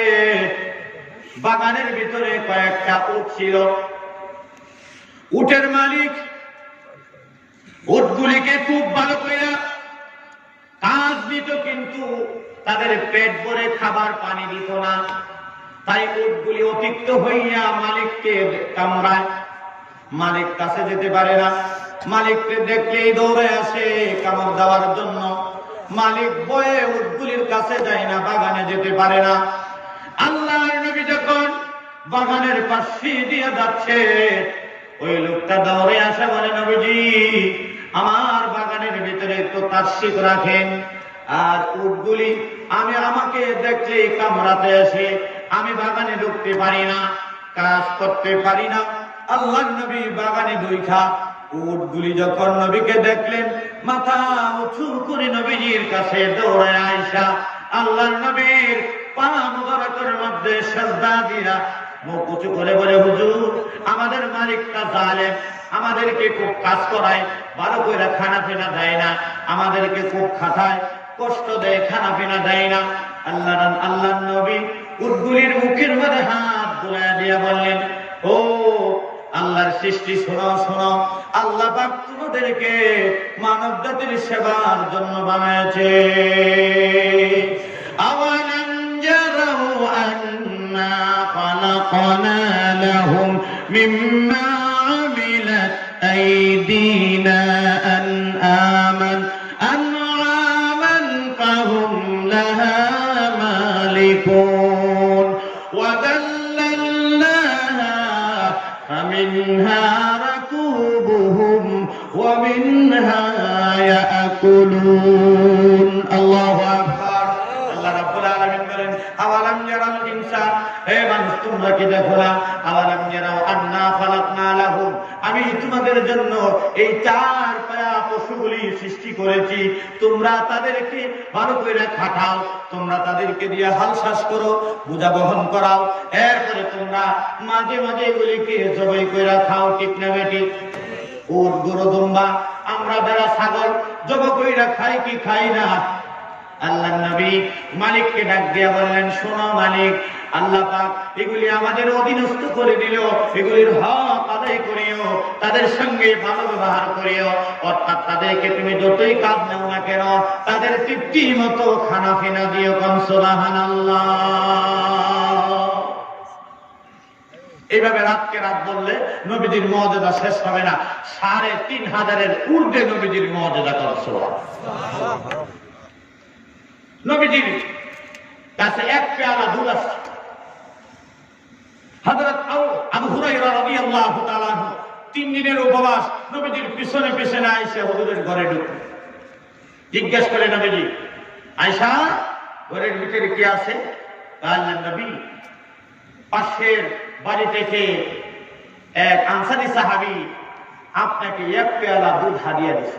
আর আমাদের দেশে তো পাশের ঘরের মানুষ মহিলা শেষ, কিছু টাকা পয়সা দিব তো দূরের কথা, কিচ্ছু দেওয়ার কোনো নাম নাই না, কেমনে তার থেকে আনবে, ঠিক না বেঠিক? এই হলো আমাদের আখলাক।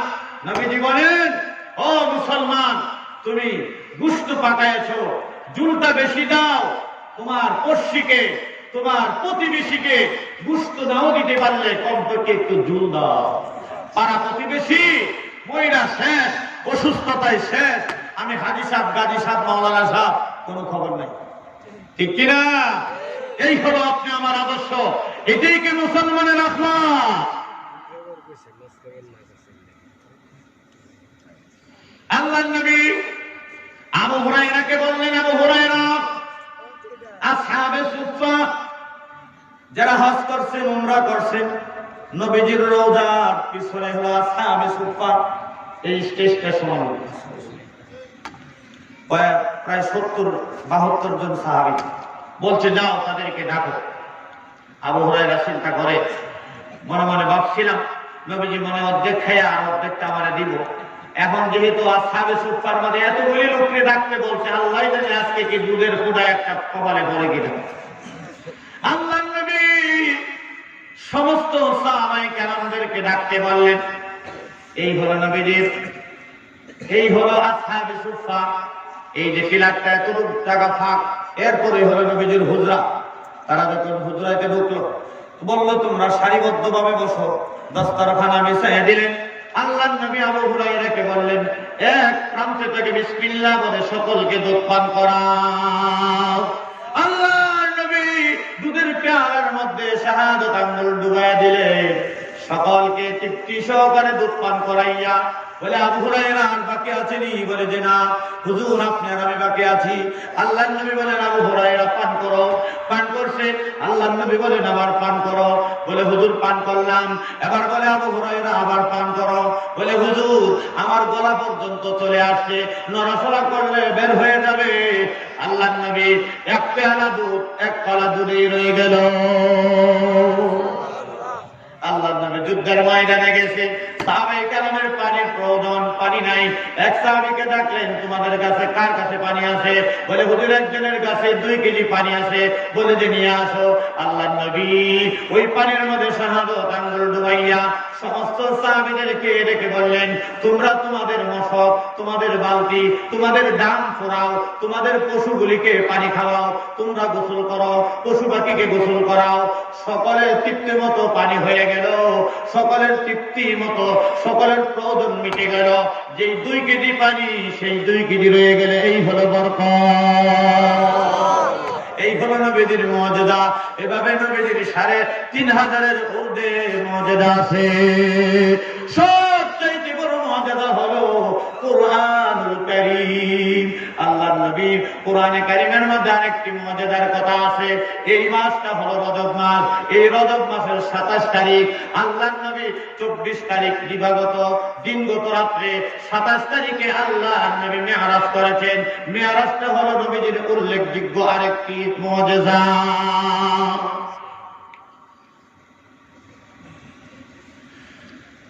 সেই মেরাজটা নিয়ে অনেক কথা। নাস্তিকরা বলে যে এটা মানুষের পক্ষে সশরীরে ঊর্ধ্বগমনের হতে পারে না, কারণ আকাশের মধ্যে মহাশূন্যের মধ্যে অনেক কিছু রয়েছে, মাধ্যাকর্ষণ আছে, এগুলো অতিক্রম করে এখানে সূর্যের আলো আছে, অতিক্রম করে মানুষ কি করিয়া যাবে?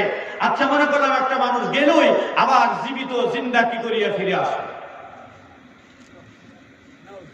আল্লাহ নিজেই বলেছেন সুবহান, পবিত্র সত্তা, যিনি পৃথিবীর সমস্ত সবকিছু করতে পারে, পৃথিবীর সমস্ত মাখলুক মিলে যা করতে পারে না তিনি তা করতে পারে।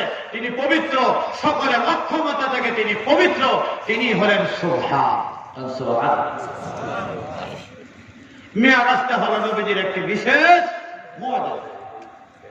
কোরআন নিয়ে কথা বলো, কোরআনটা যে নবীজির বিশেষ মুআজিজা। কোরআন যেই যুগে এসেছে সেই যুগটা ছিল আরবি ভাষা নিয়ে বেশি চর্চা, সাহিত্যিকতা বেশি ছিল। আল্লাহ তাআলা এমন সাহিত্যিকতা দিয়ে কোরআন অবতরণ করেছেন, তিনি চ্যালেঞ্জ করেছেন ও পৃথিবীবাসী কোরআনের মতো একটি কোরআন বানিয়ে নিয়ে আসো। প্রথম কি বললেন? কোরআনের মতো কোরআন।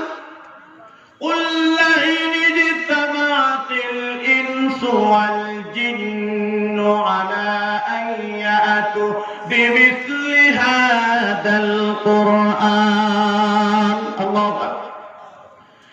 হে নবী বলে দেন, যারা বলে কোরআন মুহাম্মদ বানাইছে, করোনা নাউজুবিল্লাহ, তাহলে আমি আল্লাহ চ্যালেঞ্জ করে দিলাম পৃথিবীর সমস্ত জিন আর ইনসান, কুল্লা ইনজিতামাতিল ইনসু ওয়াল জিন, সমস্ত জিন আর ইনসানের একত্র হইয়া কোরআনের মতো অন্য ব্যক্তি কোরআন যেন তারা বানায় নিয়ে আসে, একে অপরকে যেন সাহায্য করে। তারা বানাইতে পারে নাই, সক্ষম হয় নাই। আল্লাহ পাক চ্যালেঞ্জটাকে আরেকটু ছোট করে দিয়া বললেন, আনজাকুলুনা তারা কুল ফাআতু বিআশরি সুওয়ারিম মিথলিহি মুফতারায়াতিন ওয়াদউ মান ইসতাতাতুম। আল্লাহ রাব্বুল আলামিন বলেন, হে দুনিয়াবাসীরা, যারা বলো আনজাকুলুনা তারা, যারা বলো এই কোরআন মুহাম্মদ বানাই কর, নাউজুবিল্লাহ, তাহলে তোমরা সকলে মিলে কোরআনে কারীমের মধ্যে 114 খানা সূরা আছে, দেখি না তোমরা 10টা সূরা বানাইতে পারোনি। কয়টা সূরা? 10টা সূরার কথা বললেন, বানাইতে পারছে তো? পারছে। আরবের মধ্যে মক্কার লোকেরা তা নিয়ে উল্লাস করত, আনন্দ করত। কেউ যদি কোনো কবিতা রচনা করত, এই কবিতাটা আল্লাহর ঘরের দরজার মধ্যে লটকায় রাখতো। দেখি না কেউ এই কবিতার আরেকটি প্রতিদ্বন্দ্বী কবিতা আনতে পারো কিনা। এভাবে তারা আল্লাহ পাক যখন চ্যালেঞ্জ করলেন কোরআনের মতো কোরআন বানাইতে পারো নাই, তাহলে কোরআনের 10টি সূরার মতো সূরা তোমরা বানাই নিয়ে আসো। সমস্ত সাহিত্যিকরা, সমস্ত পণ্ডিতরা একত্র হইয়া কোরআনের 10টি সূরার মতো সূরা বানাইতে পারে নাই। তাহলে কিয়ামত পর্যন্ত কোন শিক্ষিত, কোন বিজ্ঞান, কোন ডক্টর, কোন ইঞ্জিনিয়ার কোরআনের মতো, কোরআনের কারিমের 6000-এর ঊর্ধ্বে আয়াত আছে, একটি আয়াতও তারা বানাইতে সক্ষম হবে না। ঠিক না ঠিক? একজন সাধারণ মুসলমান বড় একজন শিক্ষিত, বড় একজন দার্শনিকের সঙ্গে চ্যালেঞ্জ করতে পারবে, বদ্দিন কাফের মুশরিকদের সাথে সাধারণ একজন মুসলমান একজন বড় শিক্ষিত কাফেরের সঙ্গে চ্যালেঞ্জ করতে পারবে। আমাদের কোরআনের মধ্যে 6000-এর ঊর্ধ্বে আয়াত আছে, দেখি না তোমরা কত বড় শিক্ষিত, একটি কোরআনের কারিমের আয়াতের মতো একটি আয়াত বানায় নিয়ে আসো। পারবে? সামনে একটা সুন্দর মজার ঘটনা গেল, কেন জানবে?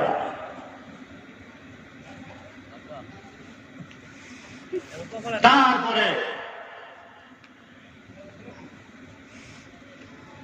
তারা চ্যালেঞ্জ পারে না। আল্লাহ পাক বললেন ঠিক আছে, আরো ছোট করে দিলাম, وَإِن كُنتُمْ فِي رَيْبٍ مِّمَّا نَزَّلْنَا عَلَىٰ عَبْدِنَا فَأْتُوا بِسُورَةٍ مِّن مِّثْلِهِ وَادْعُوا شُهَدَاءَكُم مِّن دُونِ اللَّهِ إِن كُنتُمْ صَادِقِينَ। যারা আমার কোরআনের প্রতি সন্দেহ পোষণ করো, ওয়াইন কুনতুম ফি রাইব মিম্মা নাযালনা আলা আবদিনা, আমার বান্দা মুহাম্মদ সাল্লাল্লাহু আলাইহি সাল্লামের উপর অবতরণ করেছি, যারা তোমরা সন্দেহ পোষণ করো, তাহলে দেখি না কোরআনে কারীমের সূরার মধ্যে সবচেয়ে ছোট সূরা কোন সূরা? সূরা কাউসার। কোরআনে কারীমের 114 সূরার মধ্যে সবচেয়ে ছোট সূরা কোনটা? সূরা কাউসার। আল্লাহ পাক বলে দিলেন সূরা কাউসারের মতো একটি সূরা দেখি না তোমরা বানাইতে পারোনি। কাফেররা বলে যে এবার চ্যালেঞ্জ গ্রহণ করা। সমস্ত কাফেররা, বড় বড় শিক্ষিতরা,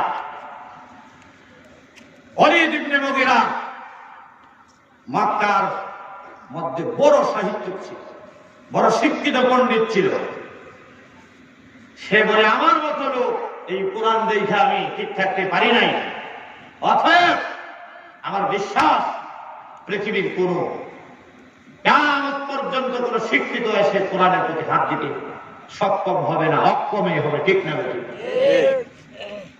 ফ্রান্সের বৈজ্ঞানিক সে কোরআন রিসার্চ করলো কোরআনের ভুল ধরার জন্য, তার নিজের জীবনের ভুল ধরা পড়ে। এই কোরআনের সঙ্গে যারা বেয়াদবি করবে তার পরিণতি ভালো হবে না। তাহলে এই কোরআনের মাহফিল যারা বন্ধ করতে চায় তাদের পরিণতি কি ভালো হবে? তুরস্কের ঘটনা বেশি দিনের নয়, 2000 সালের ঘটনা। তুরস্কে একটা বড় নৌযান আছে, যেটা আমাদের আঞ্চলিক ভাষায় বলে নৌকা ঘাট। সদরঘাট গেছেন কি? ঢাকা লঞ্চ টার্মিনাল বলে, লঞ্চ ঘাট বলেন, দেখছেন কত বড় বড় বিশাল বিশাল লঞ্চ। এরকম ভাবে আমাদের এলাকাতে নৌকা ঘাট আছে, এটাকে শুদ্ধ ভাষায় বলা নৌযান। এই নৌযানের কাছে 2000 সালে সেই তুরস্কে একটা বিশাল বড় মেলা দিল। এই মেলার মধ্যে প্রায় 30 জনের মতো কর্নেল আসলো, লেফটেন্যান্ট আসলো। এর মধ্যে তারা বিভিন্ন দেশ থেকে চরিত্রহীনা মহিলা, যাদেরকে আপনারা বলেন নায়িকা, ঠিক না? এদের চরিত্রের অবস্থা কত খারাপ। আমাদের দেশের কুকুরনি যেমন একজন স্বামী থেকে বাচ্চা নেয় না, একাধিক স্বামী থেকে তার জীবনটা এরকম। ঠিক না ঠিক? ঠিক না ঠিক? অনেকে আস্থা করে ঘুমাইতেছেন, কে তুলে দেন, ঘুমানোর জায়গা না, ঘুমাইলে বাড়ি চলে যান, ওঠেন, ঘুমান কে, জোলানা সারাতে বসেন। লা ইলাহা ইল্লাল্লাহু মুহাম্মাদুর রাসূলুল্লাহ। 2000 সালে যখন এই নওদানের পারে বিশাল বড় মেলা দিল, বিশ্বের বিভিন্ন দেশ থেকে সুন্দরী রমণী গায়িকাদেরকে নিয়ে আসলো, মদ নিয়ে আসলো। এর মধ্যে একজন কর্নেল হুকুম দিল, নাচের মধ্যে ড্যান্সের মধ্যে হুকুম দিল, তার নিচের একজন কর্মচারীকে, সে ছিল মুসলমান, বলে দেখ মুসলমানদের গ্রন্থ, ইসলামের মুসলমানদের গ্রন্থ আল কোরআন কোথায় আছে, নিয়ে আসো। সে তরতর করে কাঁপতেছে, জাহাপনা এখন তো আপনি মাতাল, শরীরটা নাপাক, অপবিত্র অবস্থা, এখানে মেয়েরা কাপড় চুপড়ের কোনো ঠিকঠিকানা নাই, এমন অলঙ্ঘ অবস্থায় নাই, ড্যান্স দিচ্ছে, এখানে কিসের কোরআন? বলে যে আমি যা বললাম কথার উল্টা বললে তোমার চাকরিও যাবে, প্রাণ যাবে। কর্নেলের হুঙ্কারে কোরআন যখন নিয়ে আসলো, এই কমবক্ত কর্নেল কোরআনটা হাতে নিয়ে বলে, কোথায় মুসলমানদের খোদা, কোথায় মুসলমানদের খোদা? আজকে তাদের কোরআনকে আমি বেইজ্জতি করব। আল্লাহ পাক কোরআনে কারীমের মধ্যে বলেছেন, ইন্না নাহনু নাযালনা যিকরা ওয়া ইন্না লাহু লাহাফিজুন। আল্লাহু আকবার। নিশ্চয়ই কোরআন আমি অবতরণ করেছি, আর এই কোরআনের হেফাজতের দায়িত্ব আমি আল্লাহ। এই কর্নেল কোরআনটাকে হাতে নিয়ে কোরআন থেকে ছিঁড়া টুকরা টুকরা কইরা বিশাল মজমার মধ্যে ফেলে দিল। মানুষের পদদলিত হলো, পাও দিয়া পিছলো। আর যে কর্মচারী কোরআনটা নিয়ে আসছিল, সে চিল্লাইতে চিল্লাইতে মজমা ত্যাগ করলো। সে চিল্লায় কাঁদে আর বলে, নাচ গানে যারা আসো, এই অনুষ্ঠানে যারা আসো, আমার 100% গ্রান্তি আল্লাহর গজব আসতে বেশি দেরি নয়। চিল্লা এলাকা ত্যাগ করলো। এমনি ভাবে আল্লাহ পাক সাগরকে অর্ডার করলো, এমন ভাবে তরঙ্গমালা, এমন ভাবে তুফান শুরু হয়ে গেল, সমস্ত প্যান্ডেল তছনছ করে সমস্ত মানুষগুলি জাহান্নামে চলে গেল। পত্র পত্রিকায় আসলো 50,000-এর ঊর্ধ্বে মানুষ মারা গেছে, লক্ষ লক্ষ মানুষ ক্ষয়ক্ষতি হয়েছে। কোরআনের প্রতি যদি কেউ বেয়াদবি করে, তাহলে দুনিয়াতেই তার প্রমাণ। ঠিক না বেঠিক? এরকম হাজার হাজার নয়, লক্ষ লক্ষ ঘটনা আছে। ঠিক না বেঠিক? আরেকটা ঘটনা, একজন কৃষক মানুষ কোরআন শরীফ পড়তে জানে না, কিন্তু কোরআন শরীফটা সন্ধ্যাবেলা বাসায় এসে কাজ কাম শেষ কইরা, মাগরিবের নামাজ পড়িরা কোরআন শরীফটা হাতে নেই, চুমাবে বুকের সাথে মিশায়, কপালে মিশায়, মাথার মধ্যে রাখে, এটা আমার মালিকের কালাম, এটা আমার আল্লাহর কালাম। এই কথা বলে আর কাঁদে, এই কথা বলে কাঁদে। হঠাৎ করে লোকটা মারা গেল, তাকে দাফন করলো। যারা কবরে নেমেছিল, তার মধ্যে একজনের কবরের মধ্যে চাবির একটা জুতা ছিল, চাবির জুতাটা পড়ে গেল। কবর দাফন কইরা চলে আসলো, এখন এতগুলি চাবি কবরের মধ্যে রয়ে গেছে, চিন্তায় পড়ে গেছে কি করবে। মুফতি সাহেবের কাছে গিয়ে বলে, হুজুর ফতোয়া দেন, আমার চাবির জুতাটা অথবা মানি ব্যাগটা পড়ে গেছে, আমি আনতে চাই, যদি আপনারা কিতাব দেখে বলেন জায়েজ আছে, তাহলে আমি কবর খনন করব। বলে যে ঠিক আছে, এই কবর খনন করো। মুফতি সাহেবকে নিয়ে কবরের পাশে গিয়ে যখন মাটি সরাইলো, ওই কৃষক বসে বসে আল্লাহর কোরআন পড়তেছে। আবার এই লোকটা তো মরা ছিল, কোরআন শরীফ পড়তে জানতো না, স্বপ্নের রাত্রে আল্লাহ পাক মুক্তি সবকে দেখাইল। আমার আল্লাহ কিয়ামতের ময়দানে তাকে হাফেজে কোরআন বানায় তুলবে। আজকে আমার বাংলাদেশ গরিব দেশ, আল্লাহু আকবার, 100 নয়, 200 নয়, 400, 300 অথবা 150 দেশকে পিছনে ফেলাইয়া আমার দেশের হাফেজে কোরআনরা 1 নম্বর স্থান অধিকার, 1 নম্বর পুরস্কার পায় আসে। কিন্তু আমার দেশের কেউ তাদেরকে ইজ্জত করে না, সম্মান করে না, ঠিক না বেঠিক? আর যখন আমার দেশের খেলোয়াড়রা ছক্কা মারে, তাকে গাড়ি দেয়, গাড়ির চাবি দেয় গিফট, ঠিক না বেঠিক? আহা, আজকে কোথায় মুসলমান? কোরআনের ফরিয়াদ।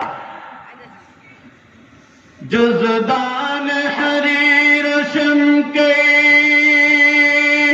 ओ सितारे चंदे की जब कसम खाने के लिए जरूरत पड़ती है। যখন কোরআনের জন্য, কোরআন আমরা কখন হাতে নেই, যখন কসম খাওয়ার প্রয়োজন হয়, ঠিক না বেঠিক? গিলাপ দিয়া সুন্দর কইরা আখের মাঝে রেখে দেয়, সারা বছর কোরআন পড়ি না, ঠিক না বেঠিক? ও মুসলমান, কোরআন পড়া ছেড়ে দিয়েছো। কোরআন হলো নবীজির জিন্দা মুজিজা। নবীরা কবরে চলে গেছে, মুজিজা চলে গেছে। আমার নবী, আপনার নবী কবরের মধ্যে রওজা মুবারকে শুয়ে আছে, তিনার জিন্দা মুজিজা কোরআন আপনি আমার সামনে বাকি আছে। কোরআন পড়া যখন দোয়া করি, আপনি আমার উপকারে আসে কিনা? হাদিস শরীফে আসছে, কোন মহিলা যখন প্রেগনেন্ট থাকে, তার পাশে বসে সূরা ইয়াসিন পড়ো। সূরা ইয়াসিনের বরকতে তার ডেলিভারি তাড়াতাড়ি হয়ে যাবে।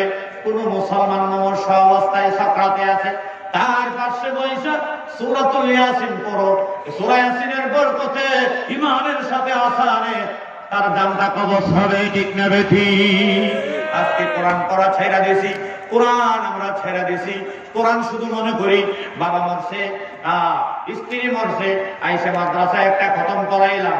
না না, কোরআন হলো আপনি আমার 1 নম্বর সংবিধান, ঠিক না বেঠিক? সামাজিক, আন্তর্জাতিক, রাষ্ট্রীয় পর্যায়ে সর্বক্ষেত্রে যখন কোরআন নিয়ে অগ্রযাত্রা হবে জাতি, তখন এই জাতির উপর কল্যাণ আসবে, তখন এই জাতির উপর সুখ শান্তি আসবে, ঠিক না বেঠিক? আমরা মনে করি মাদ্রাসার মধ্যে শুধু কোরআন পড়াইবে, মাসলা মাসাইল পড়াইবে, আর কিছু বলবে না। না না, এটার নাম মাদ্রাসা না। শুধু মাদ্রাসা থেকে হকের আওয়াজ হবে। ও জাতি, কোরআনের বিরুদ্ধে যখন কেউ কথা বলবে, ইসলামের বিরুদ্ধে যখন কথা বলবে, মাদ্রাসার আলেম ওলামারা যখন, তখনই আপনাদেরকে ডাক দিবে, তখনই আপনাদেরকে আহ্বান করবে। এই আহ্বানে যারা সাড়া দিবে, তারাই বদরের সাহাবীদের সাথে জান্নাতে যাবে। কারা কারা বদরি সাহাবীদের সাথে জান্নাতে যেতে চান? আল্লাহকে হাত তুলে দেখা, হাত নামান মাশাআল্লাহ। তাহলে কোরআন নিয়ে যদি কেউ কথা বলে, তার মুখটাকে ভেঙে দেওয়া হবে, ঠিক না বেঠিক? কোরআনের প্রতি যদি কেউ হাত তুলে, সেই হাত ভেঙে দেওয়া হবে। রাজি আছেন? কোরআনের পক্ষে থাকবেন মৃত্যু পর্যন্ত। আজকে আমরা কোরআন ছেড়ে দিয়েছি, আজকে কোরআন ছেড়ে দিয়েছি। আজকে কোরআন মতো দেশ চলে না। আজকে দেখেন করোনা আসছে, এই কঠিন মুসিবতের সময় দেখা যায় না তারা চাল ডাল নিজের ঘরের ভিতরে, এমনকি খাটের নিচে, তারপর পরিত্যক্ত ঘরের ভিতরে নিয়ে রাখছে। যখন ধরা খাইছে, সব পত্র পত্রিকায় আসছে, জনগণ মরে আর তারা চুরি করতে করতে মরে, তাই না? তার ইমান কতটুকু দেখা গেছে? সাধারণ সরকারি মাল, সরকারি মাল তুমি সরকারে, তুমি জনগণের প্রতি প্রতিনিধি মনে রাখতে হবে। ওমর রাদিয়াল্লাহু তাআলা আনহু যখন রাষ্ট্রনায়ক ছিলেন, হযরত আলী আসছে একটা সাংসারিক কাজের জন্য, তিনি সরকারি বাতি জ্বালাচ্ছেন। আলী রাদিয়াল্লাহু তাআলা ঘরে আসেন, সালাম দিয়ে জিজ্ঞেস করলেন, ভাই ভালো আছেন? তো ভালো আছে। কিসের জন্য আসছেন? নিজের জন্য না দেশের জনগণের জন্য? বলে যে আমার ব্যক্তিগত একটা বিষয় নিয়ে আসছি। তিনি বাতিটা অফ করে দিলেন। বলেন যে ভাই বাতি অফ করলেন, এটা হলো সরকারি বাতি, সরকারি কাজের জন্য জ্বলবে। আপনি আমার ব্যক্তিগত বাসায় আছেন, আমার বাতি জ্বলবে আমার ব্যক্তিগত বেতনের টাকা দিয়ে। আর আজকে আমার দেশের নেতা খেতারা ভিন্ন দেশে গিয়ে বাড়িঘর করে, গরিব দেশ গরিবের হয়ে গেল। আমাদের দেশ স্বাধীন হয়েছে 50 বছর ঊর্ধ্বে হয়ে গেছে, ঠিক না ঠিক? 50 বছর হয়ে গেছে, কি পাইলাম? বঙ্গবন্ধু বলেছিল দেশ স্বাধীন করে সুরের খনি পাইছি, ঠিক না ঠিক? বঙ্গবন্ধুর সৈনিক দাবি করো, শুনেন, বঙ্গবন্ধু বলেছে যখন পাকিস্তানের জেল থেকে যখন বাংলাদেশে আসছে, বঙ্গবন্ধু বলছে দেশ স্বাধীন করেছি গান বাজনার জন্য নয়, দেশে কোরআনের আওয়াজ চলবে। তিনি আইসা দেশে যখন গান বাজনা পাইলেন, কি বললেন? দেশে গান বাজনা চলবে না, দেশে কোরআনের আওয়াজ চলবে। বঙ্গবন্ধু বক্তৃতা দিয়ে বলতো আমি সর্বপ্রথম মুসলমান, তারপরে বাঙালি। আমার দেশে যারা বলে বঙ্গবন্ধুর আদর্শ সৈনিক, ও সৈনিকেরা শুনে রাখো, বঙ্গবন্ধুর নাম বেছো, শোনো বঙ্গবন্ধু কি বলছে। তোমরা বঙ্গবন্ধুর আদর্শ বলে গিয়েছ, বঙ্গবন্ধু কোরআন নিয়ে অগ্রযাত্রা করছে। বঙ্গবন্ধু যাকে মানত তার নাম সদর সাহ, তার নাম হলো শামসুল হক ফরিদপুরি রহমতুল্লাহ আলাইহ। তিনার কবর জিয়ারত করছি, তিনার বাড়ির পাশে মাহফিল করছি। এই যে মুজিবপুর বলেন, এটা কি মুজিবপুর?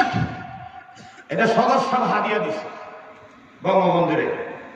জিজ্ঞাসা করেন, ইতিহাস খুঁজে দেখি কার কোট? সদস্যের। আজকে বঙ্গবন্ধু সৈনিক বলো, এই যে কুমিল্লা লাকসাম এক সন্ত্রাসী কি করিয়া জনগণের প্রতিনিধি হয়? সন্ত্রাসী কোনদিন জনগণের প্রতিনিধি হতে পারে না। সরাসরি মাহফিলে এক এক করছে, বক্তাকে বলে, মাইকটা হাতে নিয়ে বলছে আমি সন্ত্রাস, আমি গুন্ডা, বলছে কি বলছে না? সে বলে বঙ্গবন্ধু সৈনিক। সে কি বঙ্গবন্ধু সৈনিক? না, বঙ্গবন্ধুর আদর্শ এটা ছিল না। যিনি নামাজ পড়তেন, মাথায় কিনার টুপি আছে, ঠিক না ঠিক? ইসলামী ফাউন্ডেশন খুলছে, তারপরে কাকরাইল মসজিদের জায়গা দিছে, আরো অনেক ইসলামের অবদান রয়েছে। আর তোমরা কোরআনের আওয়াজ বন্ধ করো, ঠিক কিনা? জেনে রাখো, আজকে ওলামায়ে কেরাম মূর্তি নিয়ে আন্দোলন করেছে। তোমরা যদি বঙ্গবন্ধুর সৈনিক হয়ে থাকো, তাহলে বঙ্গবন্ধু কবরের মধ্যে কেমনে শান্তি পায় তার চিন্তা করো। হাদিস শরীফে আসছে যদি কোনো মানুষের মূর্তি বানায় তার কবরে আযাব হবে। তাহলে তুমি বঙ্গবন্ধুর কল্যাণ চাও না অকল্যাণ চাও? বঙ্গবন্ধুর নাম দিয়ে ফেরের দাম না, এটাই আসলে। একটা মূর্তি বানাইতে কয় টাকা লাগে? আর বাজেট হবে কোটি কোটি টাকা। খাও খাও আর মারো খাও, নাকি? জনগণের সম্পদ, তোমার দুই কানে দুই ফেরেশতা আছে, আছে না নাই? إذ يتلقى المتلقيان عن اليمين وعن الشمال قعيد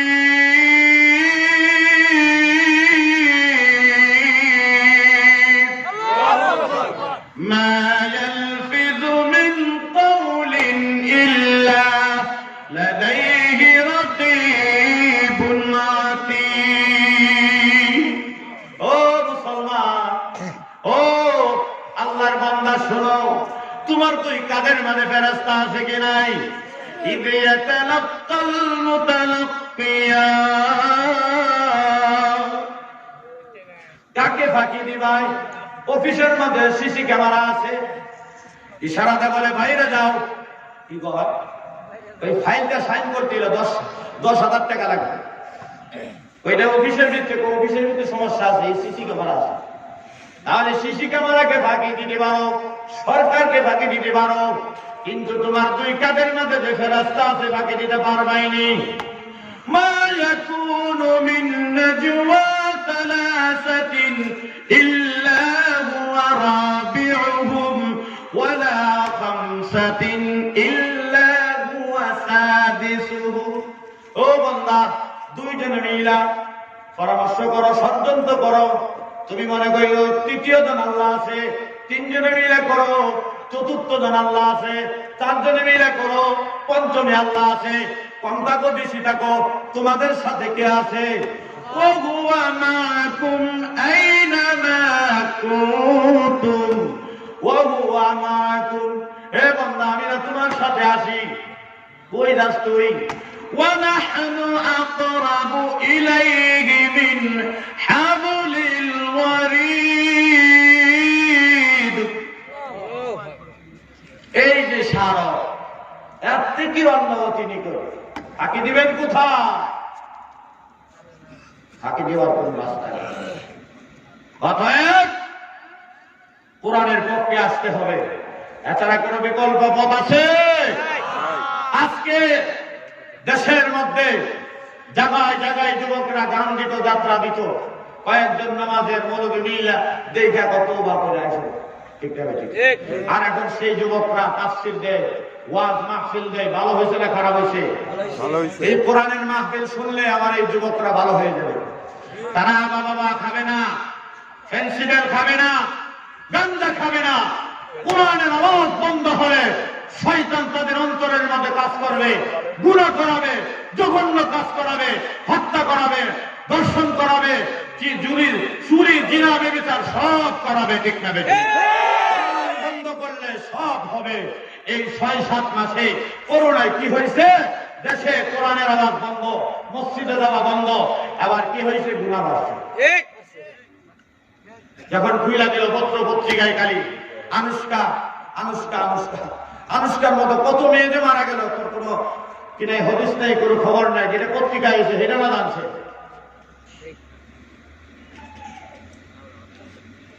কোরআন থেকে দূরে সরলে মানুষ কি হয় জেহালত অন্ধকার ভরে যায় লাইটগুলি অফ করে দিলে পুরো মাঠটা অন্ধকার হয়ে যাবে কোরআন হলো আলো আল্লাহ পাক কোরআনে বলেছেন কিতাবুন আনজালনাহু ইলাইকা লিতুখরিজান নাসা মিনাজ-যুলুমাতি ইলান-নূর হে নবী এটি একটি কিতাব যা আমি আপনার উপর অবতরণ করেছি মানবগুলিকে অন্ধকার থেকে আলোর দিকে নিয়ে আসবে আনোয়ার বলেছেন আলোর বহুবচন আলোতে আরবিতে বলা হয় নূর তার বহুবচন আনোয়ার জুলমাতুনের অন্ধকার তার বহুবচন জুলুমাত কিন্তু আল্লাহ পাক আলোর কথা এক বচন ব্যবহার করেছেন আর অন্ধকারের কথা বহুবচন ব্যবহার করেছেন তার মানে হলো গুমরাহির পথ অনেক হেদায়েতের পথ দুটো কোরআন সুন্নাহ ঠিক না বেঠিক আল্লাহ পাক সকলকে কোরআন সুন্নাহ মতো জীবন যাপন করার তৌফিক দান করুন